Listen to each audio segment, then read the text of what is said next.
অবশেষে ভৃগু বৈকুণ্ঠে গিয়ে দেখলেন ভগবান বিষ্ণু তার স্ত্রী লক্ষ্মীর কোলে ঘুমাচ্ছেন।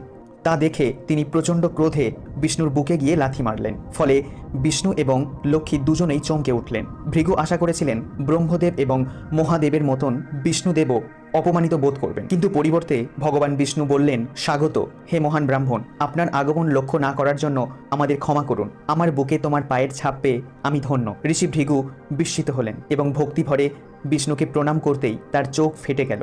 ভৃগু তখন অন্যান্য ঋষিদের কাছে ফিরে আসেন এবং তার আবিষ্কারের কথা জানান। ঋষিগণ এই সিদ্ধান্তে উপনীত হন যে বিষ্ণুই ত্রিমূর্তিদের মধ্যে সর্বশ্রেষ্ঠ।